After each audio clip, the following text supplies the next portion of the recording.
What is up, everybody? Reaper's Douche Nozzle here, and I'm giving you guys a Fortnite review.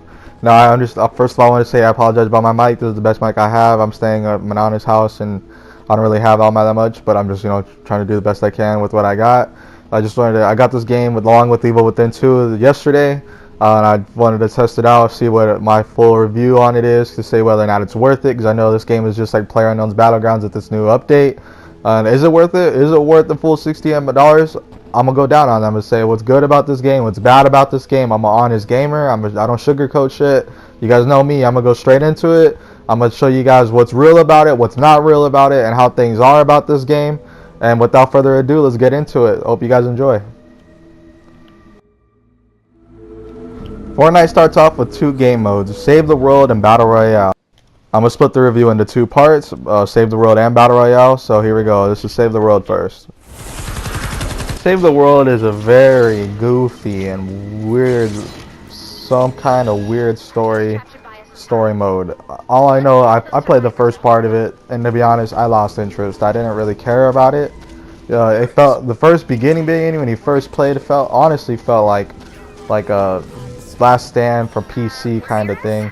And then you kind of get this, like, I guess this guy named Ray and all these other things. To be honest with you guys, I'm gonna be real, it was boring. I didn't really enjoy it. The AI was horrible. It's like a Left 4 Dead type shit. All the fucking waves of the things just come at you, and the guns are the same as Battle Royale, and everything's the same as Battle Royale. And I thought it was boring. I didn't like any of it. I felt like the characters weren't even the characters weren't even addressed correctly. I felt like there was no interest in the characters. And there's no cutscene beforehand. Honestly, all it does is throw you right into it. Like, it just throws you into it, and you're expected just to shoot. It gives you no backstory. It doesn't really give you any idea. That's one of those goofy, weird story modes is what it is, basically. But where this game shines is Battle Royale, and that's what we're getting right into. Battle Royale starts off just like PlayerUnknown's. You see yourself into a matchmaking lobby where you can see your character and how you're going to be, and then you go inside to this island where you just meet up with all the other 100 players. And right before you go into battle, the cool thing about this is you could goof around and dance, and you could like see the other players and have a good time with them and just do whatever you want.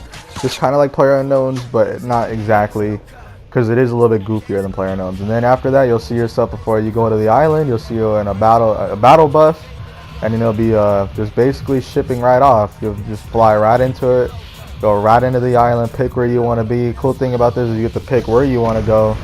And you go right into it. You go basically just like PlayerUnknown's, and that's it.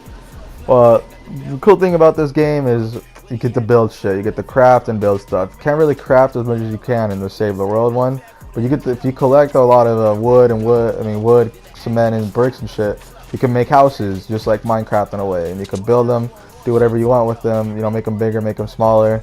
You could also build stairs to go into more mountains to where you can get a higher point on your enemies. It's a little bit more easier, but like I said, it's kind of, you got to get a lot of crafting, got to get into it. Sometimes when you're in the middle of a firefight, you won't really necessarily think about that. You'll just fucking start shooting, and you won't even think about using your wood for a block or using your wood for safety. You just kind of start shooting them. In the island, however, this is where it kicks off, just like PlayerUnknown's. You get the purple cloud starts to shrink. Just like PlayerUnknown's, basically the island starts to get smaller and smaller and smaller as time goes on. And with that being said, 100 players starts to shrink no matter what. You can't just stand in one place throughout the whole game. I kind of like it. It's just like PlayerUnknown's in a way, but I like this idea better for everyone that does it, because you can't camp. You can't just sit there and camp in one spot and expect to just see people come. You got to constantly move. Got to constantly be going places. Another thing I enjoyed about this game a lot is the hit detection, and the weapons. Weapons are just fantastic in this game. You get to shoot, just kill anyone. When you die, you don't die. You don't just think, oh, I died because, I'm a bad shot. You think because, oh, I died because I gave my position away. I was too loud. People can hear you. The footsteps are loud. If the guy snuck up on you, and check your surroundings. So it's just like a survival game. I played PlayerUnknown's and I enjoyed it a lot, but I feel like this game was a little bit more of the survival type. The graphics in this game is absolutely phenomenal for a PlayStation 4 game. The water looks realistic. I love the way it's all colorful and nice. PlayerUnknown's is definitely more realistic than this game, but what this game has over PlayerUnknown's is colorfulness. It is way brighter and flashier.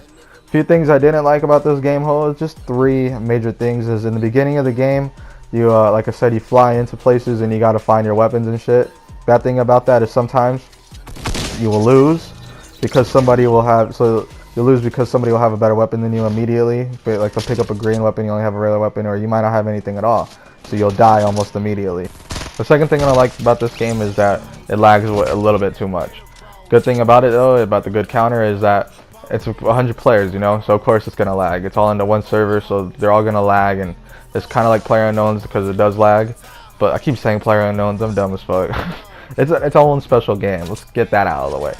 But it does lag here and there, and I know that when it gets a little bit more updates, because it just came out, it's gonna have a lot more updates. They could fix that, and that's gonna be a good part about that. And the last thing is that, like I mentioned, it doesn't have a lot of options. All it has is Save the World and Battle Royale. Battle Royale is definitely where it shines right now, and it is absolutely astonishing. And I totally recommend this game at full price just because of Battle Royale. Even with its few flaws, it's only a few, and it doesn't even make the game game breaking. It definitely does not. This game is just one of those games where if you don't have PlayerUnknown's Battlegrounds for your PC, or you don't even have a PC, this is definitely a good counter, because we all know PlayerUnknown's is never going to come out for consoles. And I have a PC, and I enjoyed both these games a lot. Even this game is its own game just as much as PlayerUnknown's is, and that's what I think the cool part about this game is. And it's just only early access, just like a beta. It's still a beta. It's only got 2 game modes, and one of them is groundbreaking right now. It's fucking destroying the gaming community in a way. And I've seen a lot of purchases, a lot of good reviews on this, and I agree 100%. So, final verdict: I recommend this game at full price. I recommend the whole $60. I say go out and buy it now, because like I said, it's just a beta. More updates are going to come out. More game modes are going to come out. Lots of more content are going to come out, and they won't just, Epic Games wouldn't just leave us like that. If you have PlayerUnknown's Battlegrounds and you don't want to buy this game, I totally understand. But if you only have a PC, go ahead, and this game is on a PC too, and it runs just as smooth as the PlayerUnknown's and the console versions do.